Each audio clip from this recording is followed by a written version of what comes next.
guru hebat, sebagaimana sudah kita ketahui bahwa untuk tahun ajaran 2022 dan 2023 untuk jenjang SD di kelas 1 dan kelas 4 sudah diwajibkan menerapkan kurikulum merdeka.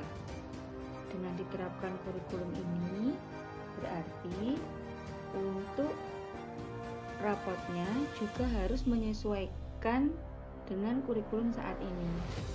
Nah, jadi pada video kali ini saya akan memperkenalkan aplikasi rapor yang berbasis Excel yang telah dikembangkan oleh Ibu Ayu Chandra Astari. Kita akan mulai mengerjakan atau mengisi aplikasi ini. Nah, aplikasi rapot ini sudah disusun oleh Ibu Ayu Chandra, sudah sangat rapi bagian-bagiannya sehingga kita bisa mengoperasikannya dengan mudah. Ada informasi umum yaitu berisi data sekolah dan data siswa, kemudian mata pelajaran yaitu intrakurikuler dan ekstrakurikuler, kemudian ini input, ada tujuan pembelajaran, lingkup materi, penilaian ekstrakurikuler, asesmen formatif, asesmen sumatif, dan nilai akhir. Kemudian di kolom cetak itu ada sampul raport, mutasi, dan buku induk. Nah, kalau ini adalah profil pengembang yaitu profil dari Ibu Ayu Chandra Astari. Kemudian aplikasi ini sendiri sudah dibuat sesuai dengan Kemendikbudristek nomor 262/M/2022, Panduan Pembelajaran dan Asesmen 2022. Nah, aplikasi ini bisa digunakan untuk jenjang SD, SMP, SMA yang menerapkan kurikulum merdeka. Dan aplikasi ini tidak untuk dikomersilkan. Kemudian kita ikuti sesuai dengan petunjuk. Nah, kita mulai mengisi secara berurutan dari kiri ke kanan. Kemudian kita isi terlebih dahulu menu informasi umum. Nah, jadi kita isi dulu informasi umum yaitu data sekolah. Pada data sekolah ini ada petunjuk pengisian yaitu isikan data tentang sekolah Anda, tuliskan pada bagian yang berwarna putih. Nah, jadi kita mengisi data sekolah kita di kolom yang berwarna putih ini, yaitu data yang perlu diisi: nama sekolah, NPSN, NSS, alamat sekolah, dan sampai dengan tanggal rapot. Nah, jadi kita isi dulu data sekolah sesuai dengan lembaga kita masing-masing. Nah, di sini ada kolom keterangan. Jadi, apabila ada simbol berbentuk rumah seperti ini, nah itu tandanya adalah tombol untuk kembali ke halaman awal. Kemudian ada tombol ini arah panah ke kiri, yaitu artinya kembali ke halaman sebelumnya. Nah, jadi setelah kita isi semua data sekolah kita, kemudian kita bisa kembali ke halaman awal. Setelah itu data sekolah kita isi, kita ke data siswa. Jadi di data siswa ini kita isikan sesuai dengan keadaan dari peserta didik di lembaga kita masing-masing. Kemudian pada tabel yang paling kanan ini ada kehadiran. Nah, jadi ada rekap kehadiran siswa selama 1 semester, karena aplikasi ini untuk 1 semester. ini ada keterangan sakit, izin, ataupun tanpa keterangan. Nah, jadi kita bisa mengisinya sesuai dengan kehadiran peserta didik selama 1 semester. Misalkan ini sakitnya ada 2 hari selama 1 semester. Kemudian untuk peserta didik ini 1 hari, misalkan hanya itu yang saya isi. Nah, itu nanti akan bisa muncul di rapot. Kemudian kita bisa pilih kembali lagi ke halaman awal. Setelah kita mengisi informasi umum, yaitu data sekolah dan data siswa, kita ke kolom berikutnya, yaitu mata pelajaran. Kita lihat mata pelajaran yang intrakurikuler dulu. Ini kita bisa menuliskan nama mata pelajaran yang disajikan di kelas kita. Tuliskan pada bagian yang berwarna putih, termasuk mata pelajaran muatan lokal.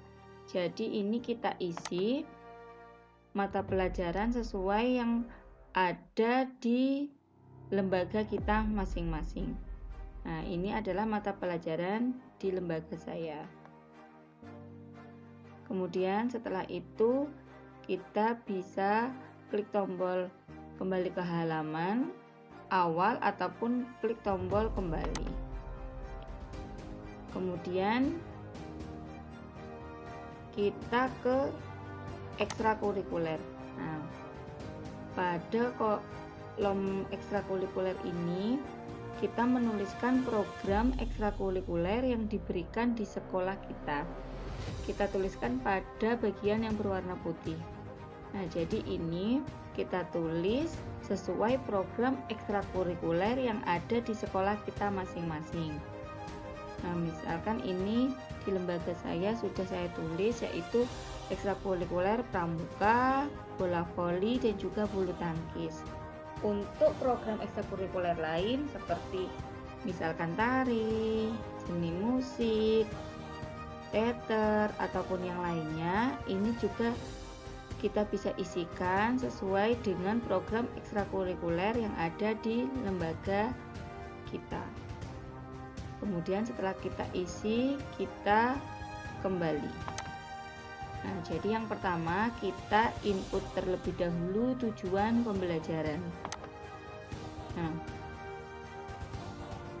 tujuan pembelajaran mapel intrakurikuler. Nah, jadi kita menginput tujuan pembelajaran tiap mata pelajaran untuk 1 semester. Jadi kita menuliskan tujuan pembelajaran di semester pertama, yaitu semester ganjil terlebih dahulu. Nah, ini adalah daftar pelajaran atau daftar mapel yang sudah saya ketikkan tadi di kolom intrakurikuler. Nah, jadi ini tadi sudah ada 10 mata pelajaran. Nah, sekarang misalkan kita akan membuka salah satu tujuan pembelajaran ya. Kita isikan dulu secara urut dari mulai pendidikan agama dan budi pekerti, pendidikan Pancasila, sampai muatan lokal yaitu bahasa Using. Misalkan kita buka pendidikan Pancasila. Pada pendidikan Pancasila ini ada, sudah saya isikan tujuan pembelajarannya, yaitu ada 13 tujuan pembelajaran. Nah, sedangkan di kolom ini sudah disediakan sebanyak 25. Nah, ada 25 tujuan pembelajaran, jadi bisa kita isi paling banyak 25. Kalau saya ini mengisi sampai 13 tujuan pembelajaran pada mapel pendidikan Pancasila. Kemudian kita klik kembali. Lalu kita isi tujuan pembelajaran yang lain. Setelah semuanya kita isi, kita kembali ke menu utama. Setelah kita mengisi tujuan pembelajaran, kita ke lingkup materi. Nah, di lingkup materi ini kita diminta menginput lingkup materi yang ada pada satu semester ini. Nah, misalkan tadi saya sudah membuka tujuan pembelajaran pada mapel pendidikan Pancasila. Sekarang kita coba buka. Nah, ini adalah lingkup materi pada pembelajaran atau mata pelajaran pendidikan Pancasila. Di sini ada 3 lingkup materi. Kita bisa mengisikan lingkup materi sesuai dengan materi yang sudah diajarkan kepada peserta didik di semester 1 ini. Setelah itu kita tuliskan lingkup materi dari pendidikan agama dan budi pekerti sampai terakhir di bahasa using. Setelah itu kita kembali ke menu awal lagi. Nanti tujuan pembelajaran yang sudah kita tulis tadi itu akan bisa kita lihat di asesmen formatif. Nah, di asesmen formatif ini yaitu bertujuan untuk memperbaiki proses pembelajaran baik bagi guru maupun siswa. Hasil asesmen formatif tidak digunakan dalam pengolahan rapor, namun sebagai bahan pertimbangan untuk membuat deskripsi pada laporan hasil belajar siswa. Jadi coba kita buka di salah satu mapel. Misalkan saya pilih pendidikan Pancasila. Ini adalah nama siswa saya yang sudah saya masukkan tadi di data siswa ya. Kemudian ini adalah daftar tujuan pembelajaran yang sudah saya buat tadi di pembelajaran PKN. Itu tadi ada 13 tujuan pembelajaran. Kalau kita geser ke kanan, ini sudah disediakan ada 25 tujuan pembelajaran, tapi karena yang kita butuhkan hanya 13 saja, ini kita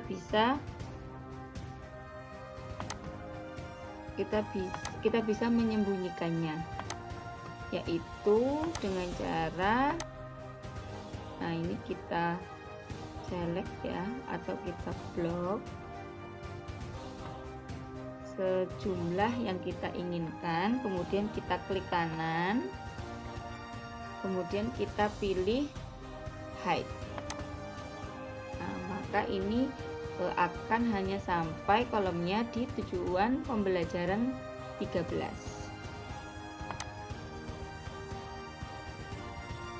Kita bisa melihat petunjuk pengisian untuk mengisi asesmen formatif ini. Jadi raport ini berasumsi bahwa guru telah melakukan penilaian formatif dan direkap dalam lembar tersendiri. Jadi selain aplikasi raport, guru juga mempersiapkan lembar penilaian untuk menilai peserta didik ketika pembelajaran berlangsung. Setiap tujuan pembelajaran, Bapak Ibu guru bisa menyiapkan lembar penilaian tersendiri, sehingga nanti kita bisa mengetahui nilai dari peserta didik kita. Nah, jadi KKTP di sini yaitu adalah kriteria ketercapaian tujuan pembelajaran. Untuk mengisi asesmen formatif ini, yaitu acuannya adalah lembar penilaian yang sudah kita buat terpisah dari aplikasi raport ini. Nah, jadi kalau kita bisa lihat, yaitu misalkan di tujuan pembelajaran ya, Tujuan pembelajaran pertama yaitu memiliki akhlak mulia dengan didasari keimanan dan ketakwaan kepada Tuhan Yang Maha Esa. Itu ada 2 kolom, yaitu KKTP dan tampil atau tidak. Nah, pada kolom KKTP itu kita bisa mengisikan 0 jika siswa tidak mencapai KKTP. Apabila siswa tersebut mencapai KKTP, kita mengisikan 1. Nah, jadi ini kembali lagi, kita acuannya adalah penilaian yang sudah kita buat di penilaian formatif di lembar yang lain. Jadi misalkan untuk siswa pertama yaitu Erika Anggraini, ini dia di tujuan pembelajaran 1 sudah memenuhi atau mencapai KKTP. Jadi kita mengisi angka 1 seperti ini. Kemudian untuk tampil dan tidak, kolom tampil dan tidak, kita bisa memilih 0 jika siswa tidak ingin menampilkan tujuan pembelajaran ini pada deskripsi rapot. Tapi kalau kita ingin menampilkan tujuan pembelajaran ini pada deskripsi rapot, kita pilih angka 1. Jadi kita hanya bisa mengetikkan angka 1 ataupun 0. Misalkan untuk tujuan pembelajaran pertama ini kita tidak tampilkan. Nah, untuk tujuan pembelajaran berikutnya sampai tujuan pembelajaran 13, kita juga tinggal mengisikan apakah di kolom KKTP itu memenuhi KKTP atau tidak. Kalau memenuhi kita tulis 1, kalau tidak kita tulis 0. Misalkan di TP2 ini memenuhi, di tujuan pembelajaran 3 ini memenuhi, di tujuan pembelajaran 4 tidak memenuhi. Nah, misalkan kita sampai di tujuan pembelajaran 4 dulu ya. Untuk kolom tampil atau tidak, ini tadi untuk TP pertama, ini kita tidak tampilkan. Misalkan kita tampilkan di TP kedua saja, yaitu di tujuan pembelajaran memahami makna dan nilai-nilai Pancasila. Nah, kemudian untuk TP 3 tidak kita tampilkan deskripsinya, dan untuk TP 4 misalkan kita tampilkan deskripsinya. Nah, misalkan sudah kita atur seperti ini cara melihatnya. Nah, ini dia. Jadi nanti deskripsi capaian rapotnya itu akan tertulis seperti ini. Erika Anggraini menunjukkan pemahaman dalam memahami makna dan nilai-nilai Pancasila.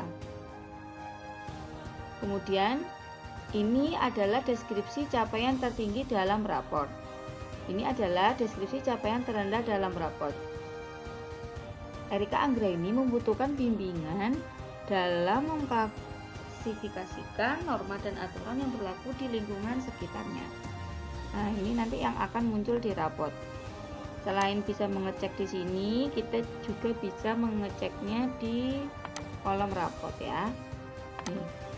Nah, ini adalah laporan hasil belajar milik Erika Anggraini pada mapel pendidikan Pancasila. Nah, di sini akan muncul yaitu deskripsi nilai yang tertinggi. Erika Anggraini menunjukkan pemahaman dalam memahami makna dan nilai-nilai Pancasila serta proses perumusannya sebagai dasar negara, pandangan hidup bangsa, dan ideologi negara. Kemudian untuk deskripsi yang nilainya kurang, yaitu Erika Anggraini membutuhkan bimbingan dalam mengklasifikasikan norma dan aturan yang berlaku di lingkungan sekitarnya. Nah, ini dalam mapel pendidikan Pancasila. Kemudian kita kembali ke awal, kita lihat kembali asesmen formatif.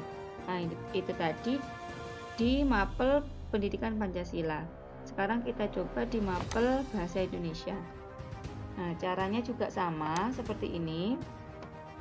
Ini tadi saya menuliskan tujuan pembelajaran di mapel bahasa Indonesia itu ada 8 tujuan pembelajaran.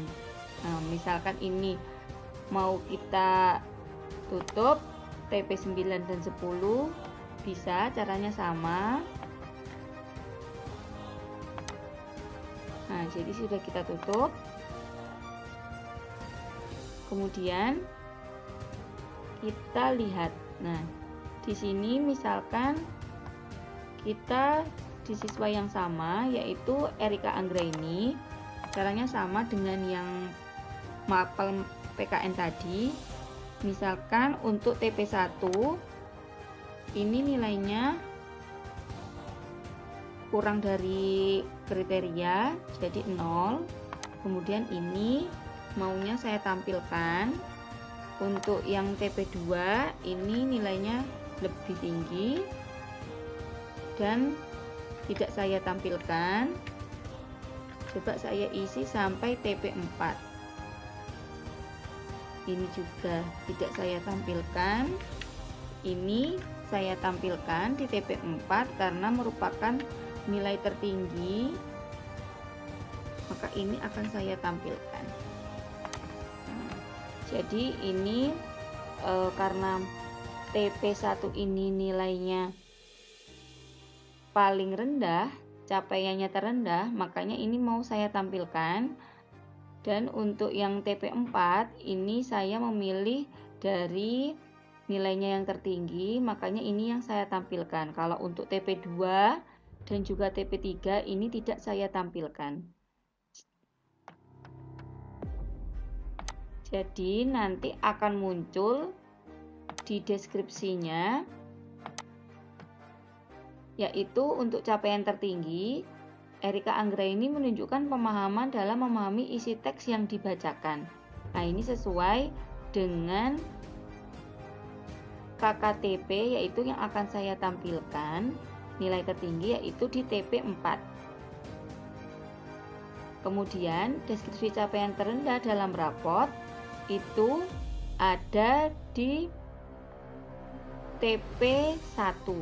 Nah, karena TP1 ini yang saya tampilkan. Jadi yang muncul adalah deskripsi dari TP1, yaitu memahami dan menjelaskan permasalahan yang dihadapi tokoh cerita. Nah, ini akan sama. Kalau kita ingin melihat di raport, mau kita cek juga bisa. Nah, ini di raportnya. Tadi yang sudah kita input adalah pendidikan Pancasila dan bahasa Indonesia. Nah, ini akan muncul di sini, yaitu untuk deskripsi capaian kompetensi pada mapel PKN dan bahasa Indonesia. Untuk yang paling atas ini bahasa Indonesia itu adalah untuk deskripsi nilai yang paling tinggi tadi. Kemudian untuk yang paling bawah itu adalah untuk nilai yang terendah. Jadi nilai terendah di sini belum tentu kurang bagus ya, tapi memang itu adalah nilai dari tujuan pembelajaran yang paling rendah daripada tujuan pembelajaran yang lain. Nah, kemudian kita kembali, kita sudah mengisi asesmen formatif. Nah, sekarang kita akan ke asesmen sumatif. Di asesmen sumatif, yaitu tujuannya untuk mengevaluasi hasil belajar siswa pada tiap lingkup materi. Hasil asesmen sumatif digunakan untuk pengolahan nilai pada laporan hasil belajar siswa atau di raport. Nah, jadi perbedaannya tadi asesmen formatif nilainya digunakan untuk mengisi deskripsi raport. Kemudian kalau untuk asesmen sumatif ini nilainya berupa angka yang nantinya akan bisa kita lihat di raport. Misalkan kita coba buka di Mapel Pendidikan Pancasila. Di Mapel Pendidikan Pancasila ada 3 lingkup materi yang saya tuliskan. Ini misalkan tulisannya kurang rapi seperti ini ya, kita bisa menggesernya. Nah, bisa kita geser agar nanti akan tampak terlihat rapi penulisannya ya, seperti ini. Jadi kita bisa mengedit-edit lebar dari kolom-kolom yang sudah tersedia ini. Misalkan untuk Erika Anggraini, yaitu nilai untuk sumatif yang pertama, lingkup materi pertama itu misalkan 85. Nah, kemudian untuk sumatif kedua misalkan 90 dan sumatif ketiga ini adalah 88. Nah, nanti nilai sumatif 1, 2, 3 ini akan muncul rata-ratanya di sini, di NA sumatif lingkup materi. Nah, ini adalah nanti nilainya yang ada di raport. Nah, seperti itu. Ini nilai yang muncul di raport. Untuk nilai sumatif akhir lingkup materi ini sifatnya wajib kita isi. Kemudian di sini juga ada sumatif akhir semester. Ini bersifat tidak wajib. Nah, jadi asesmen sumatif ini dilaksanakan tiap akhir lingkup materi atau akhir semester. Nah, asesmen sumatif akhir semester yang ini itu tidak wajib untuk dilakukan. Nah, kewenangannya diserahkan pada sekolah, bisa dilakukan salah satu atau keduanya, yaitu di sini ada non-tes dan juga tes. Bisa kita lakukan satu saja ataupun kedua-duanya.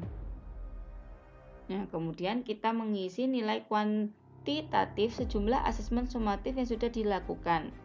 Nah, jadi kita tidak harus mengisi semuanya sesuai lingkup materi yang sudah kita isi saja.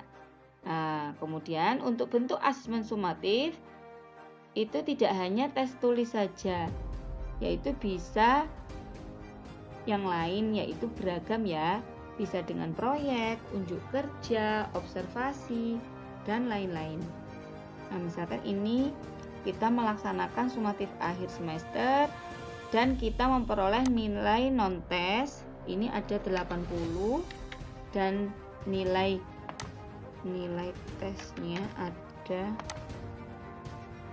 Kemudian nanti nilainya bisa kita cek di nilai rapor.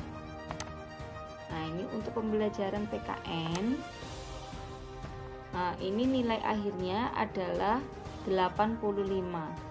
Sama seperti yang sudah kita isikan tadi di penilaian sumatif, yaitu 85 untuk pendidikan Pancasila. Kemudian kita misalkan kita coba lagi di Mapel Bahasa Indonesia. Nah, ini caranya juga sama. Kalau di Mapel Bahasa Indonesia ini ada 4 lingkup materi. Nah, coba kita isikan di sini untuk nilai-nilainya. Nah, misalkan ini nilai sumatif 1 sampai 4.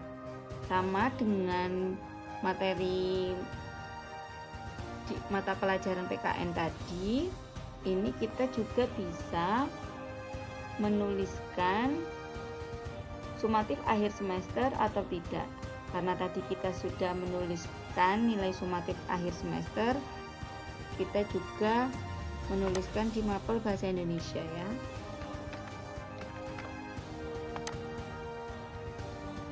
Nah, ini sudah kita tulis nilainya, non-tes dan juga tes, dan hasil nilai rapotnya adalah 86. Nah, sekarang kita cek di rapot tadi. Nah, ini sudah ada ya. Tadi untuk pendidikan Pancasila dapat 85 dan bahasa Indonesia dapat 86. Jadi sesuai dengan nilai yang sudah kita isikan di penilaian sumatif tadi. Nah, kemudian setelah itu kita bisa mengisi semua mapel, yaitu tadi yang ada 10 mapel ini. Nah, setelah itu ketika semuanya sudah kita isikan, kita bisa ke penilaian ekstrakurikuler. Nah, di penilaian ekstrakurikuler ini ada petunjuk pengisiannya. Jadi kita isi pilihan ekstrakurikulernya sesuai dengan pilihan siswa. Pilihan siswa itu sendiri sesuai minatnya. Kemudian pada deskripsi ekstrakurikuler 1, kita tuliskan capaian pembelajaran siswa dalam program ekstrakurikuler yang dipilihnya secara kualitatif. Nah, jadi kita tulis deskripsinya seperti ini. Nah, ini sudah saya tuliskan contohnya, yaitu untuk pengisian ekstrakurikuler. Nah, tadi saya sudah menuliskan ekstrakurikulernya, kegiatan ekstrakurikulernya. Kita juga bisa melihat contoh pengisian ekstrakurikuler, yaitu di sini. Nah, di sini ada tombol merah. Ketika kita arahkan panahnya ini, nah ini akan ada contoh dari pengisian deskripsi. Nah, seperti ini. Baik, mampu menerapkan Dwi Dharma maupun Dasa Dharma, cakap memahami sejarah dan teknik kepramukaan. Jadi contohnya seperti ini. Nah, kita bisa mengisinya sesuai dengan kompetensi yang akan atau tujuan pembelajaran dari ekstrakurikuler yang sudah disebutkan tadi. Nah, misalkan ini pilihan ekstrakurikuler pertama yaitu pramuka.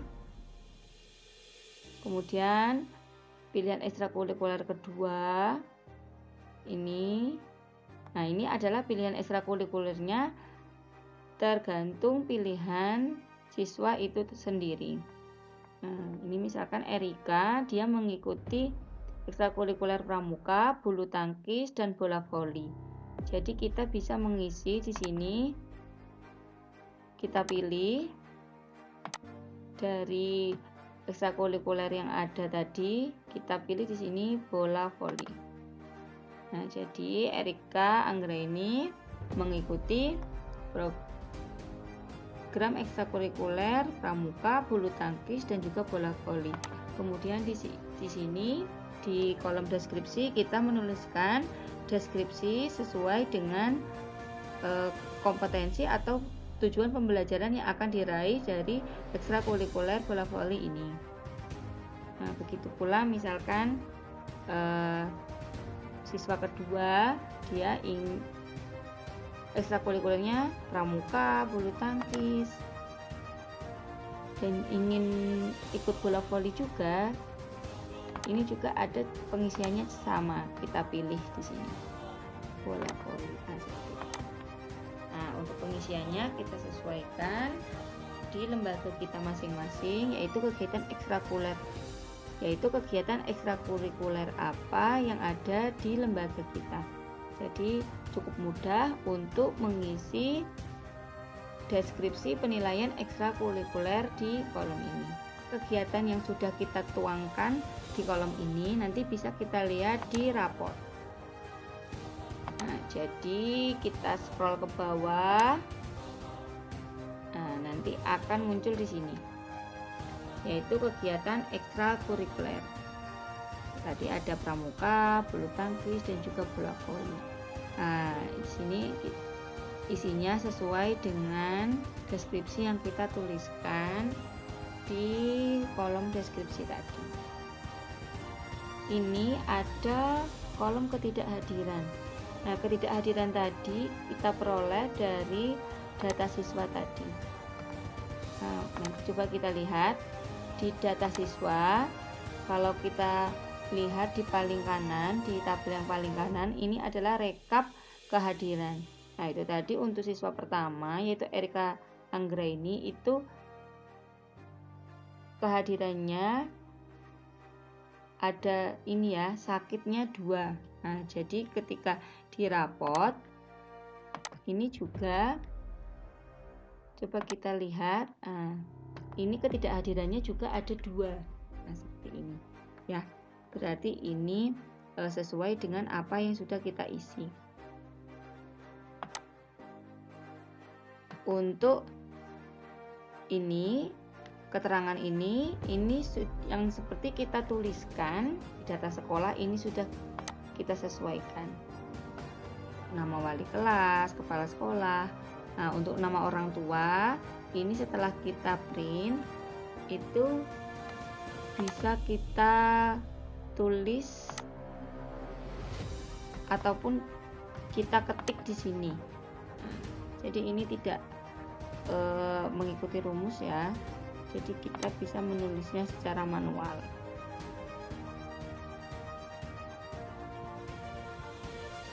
Nah, dan setelah itu kita cek kembali. Setelah kita melakukan penilaian ekstrakurikuler, kita lihat nilai akhirnya. Nah, ini tadi dinilai akhir asesmen sumatif. Ini adalah merupakan rangkuman hasil penilaian asesmen sumatif akhir lingkup materi dan atau sumatif akhir semester.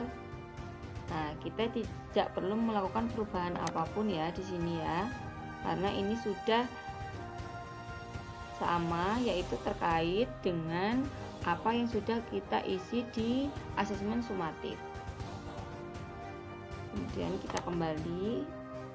Nah, setelah semuanya sudah kita input, kita ke kolom cetak.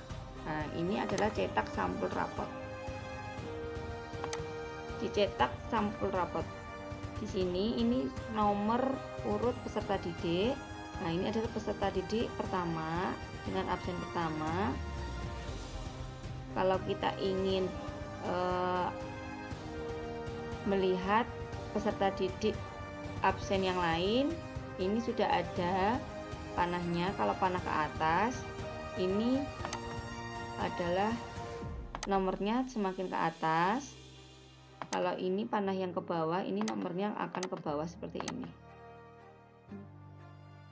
Jadi, sebelum mencetak sampulnya, kita bisa melihat di sini di print preview. Nah, jadi akan seperti ini. Kita bisa mengaturnya sesuai dengan kondisi sekolah, yaitu dengan cara kita klik page setup.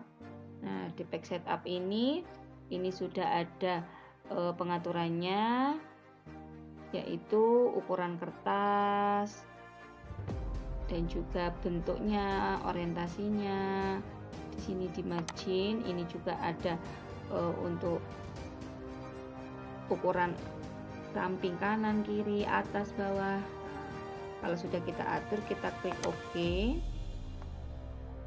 Nah, kalau sudah sesuai, kita bisa langsung print.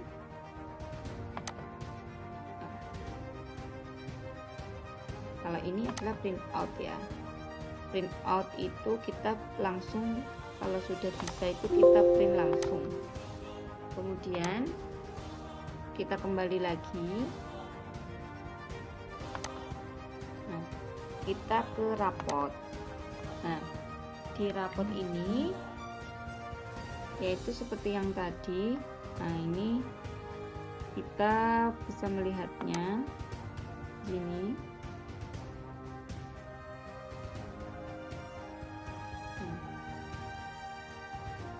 Kalau sudah sesuai view, di sini ada tulisannya page 1 of 3. Berarti nanti ini akan menjadi 3 halaman. Akan menjadi 3 halaman. Nanti kita juga bisa menyetingnya seperti tadi. Kalau sudah oke, kalau sudah selesai, nah ini tombol next page. Ini untuk page yang berikutnya, karena tadi ini ada 3 page. Ini page pertama. Kalau kita ingin melihat page kedua, kita tekan saja. Ini page kedua dan ini page ketiga. Nah, nanti kita bisa mengaturnya kalau kurang sesuai. Kita bisa mengaturnya. Kita klik dulu close print preview. Nah ini ada panduannya ya. Untuk melihat hasil sebelum di print, kita klik print preview. Kemudian untuk mencetak rapot, kita klik print out. Nah, jika tombol tidak berfungsi, cek di bagian atas. Biasanya ada security warning ya. Kalau tidak ada, itu kita bisa langsung print seperti itu. Kemudian yang berikutnya ini adalah kolom mutasi.